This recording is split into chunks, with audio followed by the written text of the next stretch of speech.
Welcome to The Screen Queen, the show where I'll be talking about your favorite show or your favorite movie. You'll just have to find out what you're about to know. This is your Screen Queen, your host, Samantha Parrish. Hello there and welcome back to the show. I am your Screen Queen, Samantha Parrish, and this is your subscription to fiction. Thank you so much for tuning into the show. Now, speaking of fiction, can we really call Once Upon a Time in Hollywood a fictional movie with all of these certain Hollywood actors that are being reenacted in that movie? Well, we're about to talk about that. I'll admit, when I first heard about Once Upon a Time in Hollywood, I was a bit hesitant because of the description. I only saw that it said biotopic about Sharon Tate, and even prior to more of the information about this movie coming out, all that Tarantino would say was, oh yeah, it's about Sharon Tate. And I thought, oh no. And the reason I say oh no is Tarantino goes hard in his movies. The man can make Saw look like a paper cut.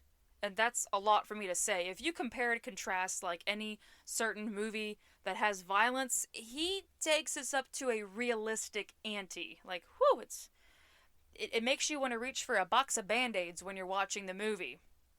And anything from Django, Reservoir Dogs, Kill Bill, my god.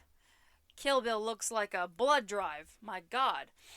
Love them all, but then I thought, with all of that I've seen for Quentin Tarantino, are we going to be seeing something gruesome happen to one of the most horrendous and horrific parts of Hollywood history, which was the murder of Sharon Tate? And for a second, I thought that is the route that he was going. I thought it was going to be a biotopic about what was going to be the final days of Sharon Tate.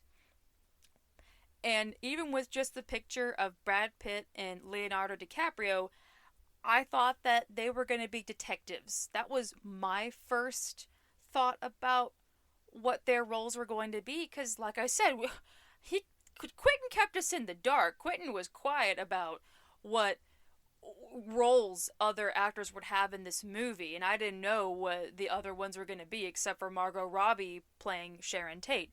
But as time went on and we were given more information about Once Upon a Time in Hollywood, then I started to realize I forgot Tarantino is a stylish man, and I can't believe that I almost thought he was going to go the biotopic route.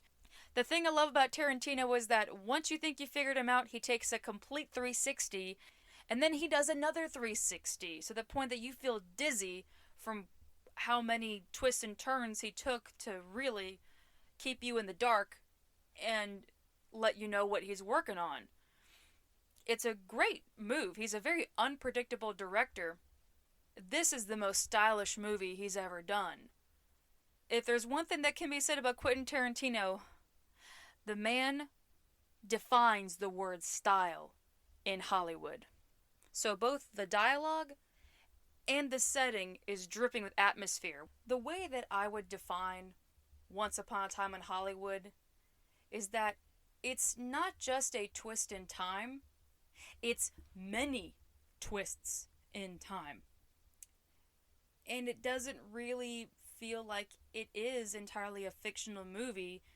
It does feel like you're going back in time to that era of the 60s. There are many elements and themes of this movie with how it explains Hollywood. It glamorizes that part while also at the same time explaining how Hollywood works. And I'll explain a little bit more about that after I finish the introduction about this movie. I want to tell a quick story before I get into talking about the details of this movie. I remember watching this movie in the summer of 2019 when it came out, and unfortunately, most of my friends have already seen Once Upon a Time in Hollywood at that point. And the other friends that I have are anti-Tino, so they don't want to watch Once Upon a Time in Hollywood. And I expressed this to my grandfather. I said, I guess I gotta go watch it by myself. And he said, well, I'll go watch it with you. I'm like, Papa, I love you, but this isn't your cup of tea. And he said, well, it's about the 60s. I know that. I'm like, yes, but there's a little bit more than just the 60s in this movie. It's got a certain 4-letter word that you don't like, and I'm sure it's going to be in there. And he said, well, I'll just grit it down and I'll watch it with you. I'm like, okay, all right, well, at least you've been warned. And I found this kind of funny that I have to remember Once Upon a Time in Hollywood this way, is that my grandfather is 100% lives by being an early bird. The military man is always established in anything that we do, so we were 45 minutes early to the 1 o'clock showing, and we got there in the theater, and somehow we're at this scene where Al Pacino and Leonardo DiCaprio are talking, and I'm thinking there's no way that we're 15 minutes into a movie that we arrived 45 minutes early for. Just doesn't make any sense. It's like water not being wet. It's like, how did this happen? And I told Papa, I said, I think we're in the wrong theater, bud. I think we gotta go back and get our tickets changed to the other time slot. And then as we got to the correct theater, and it felt kind of weird knowing, okay, at least I know one part coming up. So I found that to be kind of funny. And there is another part of that story that I will address much later on. So I'm going to put that story on hold so I can get into talking about the 1960s of Once Upon a Time in Hollywood. I feel like Once Upon a Time in Hollywood is like the Where's Waldo of the 1960s. That this really does feel like the ultimate tribute to Hollywood. Oftentimes, whenever you do have a biotopic or something that's a twist in time where you're seeing a fictional take on someone that's real, this truly does show everything. Tarantino went all out, and I wish I could say I was surprised, but I really was surprised how far he took it. Even at the parts where you didn't see someone's actor or musician name given a tile at the bottom so that way you knew who everyone was. The iconic looks of many people make it that you can point and go, oh my gosh, that's Mamas and the Papas, or oh, there's Steve McQueen. And even some of that applies to the depictions of the Manson family. It was depicted so well with the dialect and the attitude and the mannerisms that you didn't have to know someone's name. You knew who they were. And that's a great thing to know. There are sometimes I'll watch a biotopic and then I don't even know who they're talking about, even if they mention the name. This was a film that is very worth the amount of time they probably had to spend working on it. I don't know how much time Tarantino spent working on this movie, but I'm glad they took as much time as they did to go ahead and feel free to go ahead and just dump everything of the 1960s in here. It wouldn't have worked without every single scrap of the 60s in there. Especially for the fact that it takes place in 1969, where you have that last era, knowing this is going to change in the next year in the 1970s. It's all going to be changed. The golden age of Hollywood is done, and we're going into a new era. It's a really interesting thing to look at when I've seen this movie multiple times, and every time I watch it, I get to appreciate the 60s and then know, so this is the end. It makes you feel sad for something that you weren't even around for. It's really interesting to have this level of emotion into just the atmosphere. It's interesting. Another part of the Hollywood scene I want to talk about is how Quentin Tarantino depicted the amount of stress that goes into the transition from television to movies. Now, we look at Hollywood and we just know a lot of actors have to bust their ass to work hard. But oftentimes when they get there, there's an even trickier part in their career when they make that decision. An actor wanting to leave TV and go into movies. And oftentimes in that process, it's usually spaghetti westerns. It's something that isn't really well known about how actors transition in that period, because the westerns ruled the 1950s and 1960s. They were very cheap to make, but that takes a big chunk out of the time. That also reduces the ability to get other roles. It's a very complicated contract. And having that with the fictional Rick Dalton, even though he's a fictional character, I feel like that does play on a lot of the actors that had to do that. So it did give an example of an actor in that time period that it was either going to make their career or break their career. Rick Dalton, without knowing him, you can tell automatically that this man does not like the fact that the times are changing. You could even compare Rick Dalton to the actors we have today that have a tough time navigating Hollywood, as all the movies and TV shows are going into a new level of awareness or realism that is different from the way they originally started out in the acting business. And I love the fact that there is a real factor that plays into the scene where Al Pacino and Leonardo DiCaprio were talking about his transition into spaghetti westerns, that Al Pacino's character, Mr. Schwartz, basically spells it out for you, where he tells him, you can make spaghetti westerns, or you can keep playing villains on television, because that is so true. There are actors, when they leave a certain western TV show, they do try their hand at being a villain, and sometimes that does not work well. I'll give you an example. There's a show I love called The Rifleman that came out in the 1950s. And when the main actor of that show, Chuck Connors, had left the role of Lucas McCain, his career was not the same afterwards. And he tried to play the villain in many certain projects. TV shows, movies, and he did a valiant effort, but it wasn't the same. It was only until he transitioned into a certain movie role that did give him some slight resurgence post-Rifleman days, but it wasn't the same. It is a tricky game to gamble on these different projects. Either stay on TV and do whatever comes towards you and play a villain, or you could go make movies where you can do the same thing and make a little bit more money and maybe have another opportunity. Especially with stuff that's over in Italy, you are given a different mishmash of projects. So upon watching the beginning scene with Rick Dalton and his conversation with the person that will tell him, I can make your career right now, or you can keep doing what you're doing and you're not going to have a career at all. Like, he spells it out there for him, and he's not wrong. That is how the process goes. When you watch that scene, that perfectly defines what that career path is like. I like how it's both glamorous but raw at the same time to tell you the realistic factors of what actors have to do to make it in Hollywood. I thought that was a perfect encapsulating thing to show how Hollywood works. So as much as this movie does talk about Hollywood and explains how it works and shows the actors and actresses at that time, you also don't have the 60s without Charles Manson. And that was something I was also kind of worried about, was how are they going to depict Manson?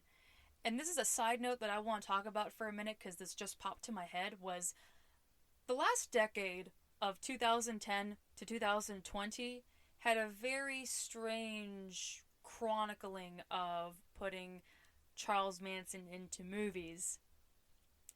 Charles Manson has made such a strong and strange staple to Hollywood, which is ironic considering the man wanted into the business and yet he became like the biggest fodder for some of the stories that came out, whether they were biotopics or fictional.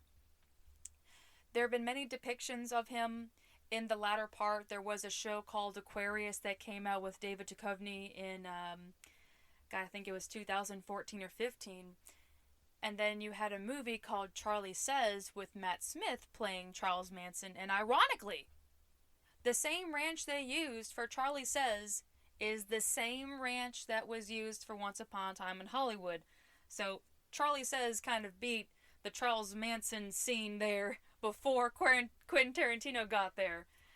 I just find it kind of funny considering they didn't get the same actor, because ironically, this isn't really known, is in the year of 2019, Damon Harriman played Charles Manson twice in the same year.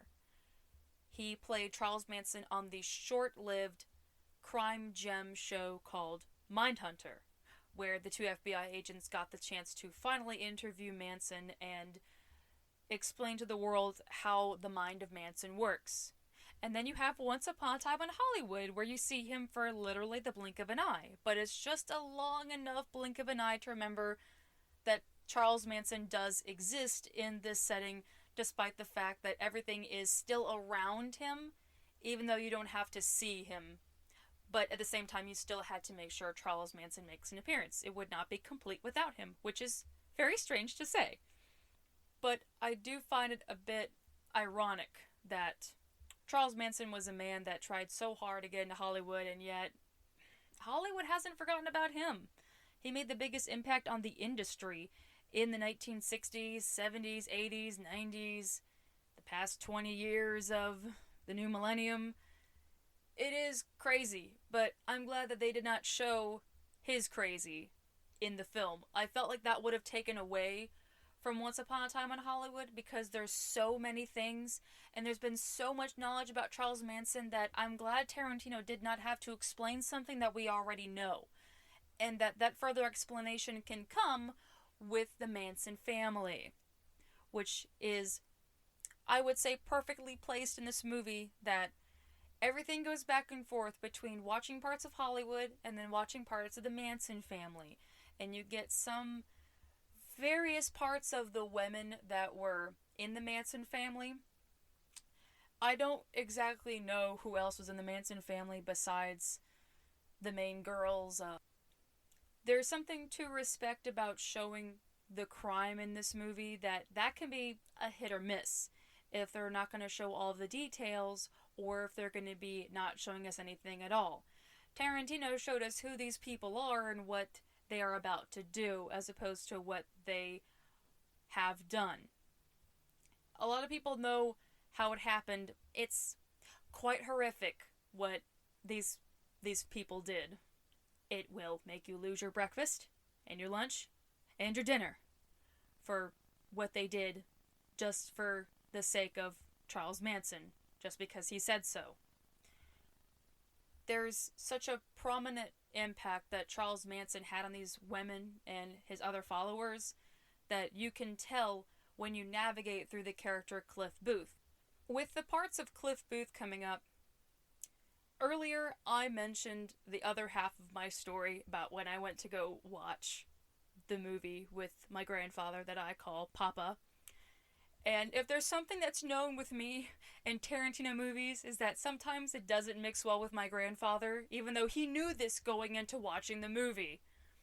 And a long time ago, he and I watched The Hateful Eight, and there is a certain scene in that movie where Samuel L. Jackson talks in great detail of something that he did to someone else's son. And when we were watching that movie, I just felt myself sinking slowly into the recliner seat, and I thought, I have lost my movie showing privileges. And then we watched Once Upon a Time in Hollywood, and I thought that I was safe. My grandfather has been enjoying seeing the elements of the 60s, and even though he's not the biggest fan of the Pitman, he does like the movie. And then the scene comes up where Pussycat gets into Brad Pitt's car, and he takes her up to Spawn Ranch. And then she just says, "Do you want me to suck your cock while driving?" And I thought, oh crap, here we go again. And I just felt myself sinking into that movie theater seat like, oh, this is the last time we're watching a movie together in the theaters. I have lost my privileges. I am denied. And, of course, I had to hear nearby in the seat, oh God. I'm like, well, at least he knew what he was getting into. But speaking about that area in the movie where Cliff Booth takes Pussycat to Spawn Ranch, there's a certain scene that I would say is the most important, and I'm going to be talking about that for several minutes, so you better buckle up because there's a lot to talk about with this scene. So as a fair warning, this is about to be a spoiler for the movie, so you might want to skip forward, and I'll put a time code in the description box about where you need to resume from then on. When Cliff Booth arrives there, Cliff Booth primarily takes the girl Pussycat to Spawn Ranch in the hopes of getting to see his old stunt buddy partner, George Spahn, who is the man that lent his studio to the Manson family for certain reasons. You'll find out. Do your homework. It's frickin' weird. Whew. And Cliff arrives there, he takes in the scene, and he's automatically on edge. And we know Cliff is a man that can take care of himself, but from what you know about the Manson family, you know what Cliff Booth is getting into. So you both trust him, but wonder, is he going to be okay? Especially where he starts taking in all the girls and something's kind of weird. And he asks to see, and he is inquisitive and he's asking, "Where's George? I want to go see him." And the girls are a little. There's some shady ladies, and they're keeping some information from him about George. And you get this sense of dread when he is told where George is at. And then this leads to the most intense part of the movie. So you go through this entire movie enjoying Sharon Tate and looking at Rick Dalton, how he represents Hollywood of that era, of the last of the 60s, of the last of the golden era. And then you got Cliff Booth, who has a perfect placement in this movie as the man that has a weird affiliation with the events of the Manson family, which perfectly ties everything together. When you see Cliff Booth go talk to Squeaky Fromm, it's an intense 5-minute conversation because you're wondering what's going to happen to Cliff Booth. You feel scared for someone that doesn't even exist. I remember watching this movie and I'm on the edge of my seat like, is something gonna happen to him? Is he gonna be okay? When I watched this movie, this immensely helped me as a writer to know, how can I have a fictional character interact with someone who's real? How does that work? I can't think of a better example. There's been other depictions, like in American Horror Story. Even though this is a fictional scene of a fictional character talking with Squeaky Fromm, that does feel very real. It does have a level of realism to it, to the point that you would think this might have been a conversation that existed with someone else who may have been like Cliff Booth. Not much is known about the other outsiders that came to Spawn Ranch. Besides Dennis Wilson, that came to Spawn Ranch. It's a scene that I feel will go down in history one day, to be recognized for its importance of writing, depiction of history, and what it's like to have to write someone fictional. It's one of the best scenes in the film, in my opinion. There are many great scenes, but that one will always stick out to me, as it sticks out with everybody that has ever watched it. It's the one thing the film critiquers pick out as something extremely important and well executed. And that is about as much as I'll say on that part. You can tell how much I like that scene. So the last part I want to talk about is the whole reason this movie was made, what it was around, and that is the wonderful and dearly missed Sharon Tate. It was going to be quite a challenge to depict someone like Sharon Tate, that all we know is how she was married to Roman Polanski, and then, unfortunately, she had a short life due to the Manson family targeting her to make a point to society, and her life did not have to be targeted.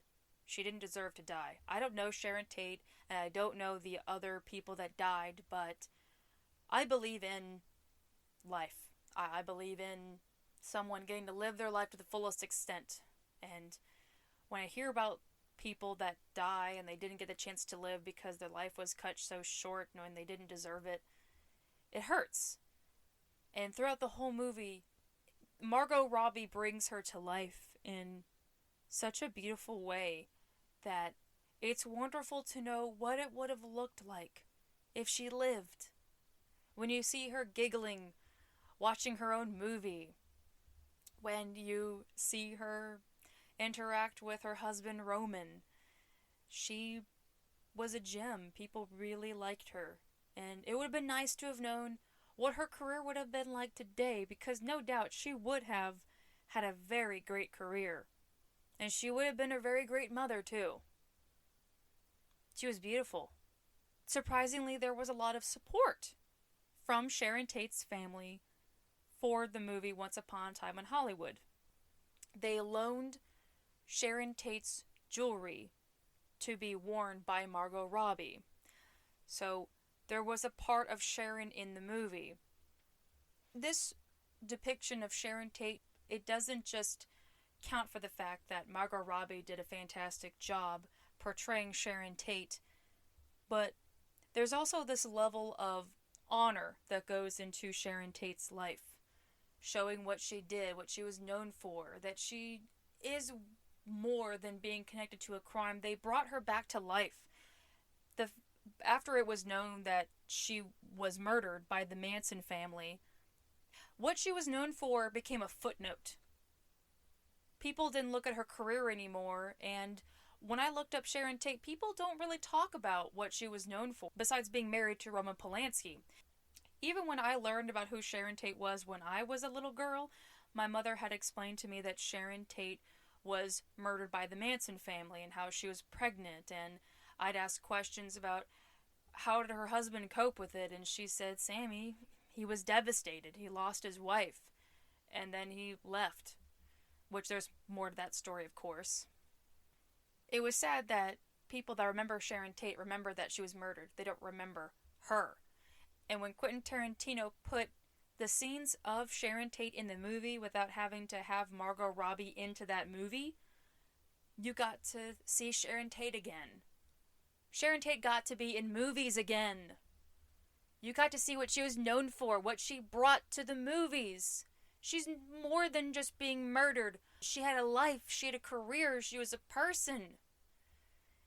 She was so much to this world, and it's so sad that we never got to see her do more things, or be a mom, or get to go back into acting. Her life was cut short, but this movie, it does bring this level of closure in a way. It does bring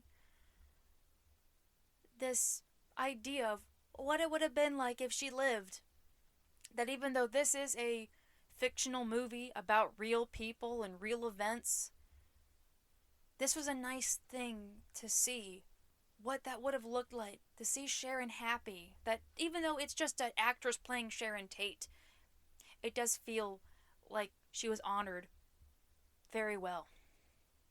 Once Upon a Time in Hollywood, it's a film that everyone has to see. It's a film that you can take it for how you want it, because it's so many different stories into one.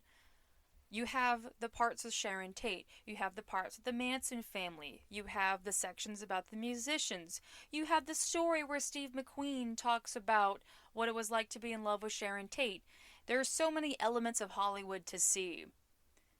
And not only just the real depictions of real people by the actors, you also have Rick Dalton and Cliff Booth, who bring this very interesting commentary to how Hollywood works. You can watch this movie however you want to. There are many ways to watch Once Upon a Time in Hollywood. It's so many stories rolled into one. It truly is a timeless movie. And that is all that I have to talk about for Once Upon a Time in Hollywood. I am sure that I'm going to be having more to say about it, because it is one of the movies that I use whenever I'm writing. So I know that this is going to come up a couple more times, so you better get used to hearing that movie a lot on this show. So now comes the part in the show that is going to determine what our next episode is going to be on the Screen Queen.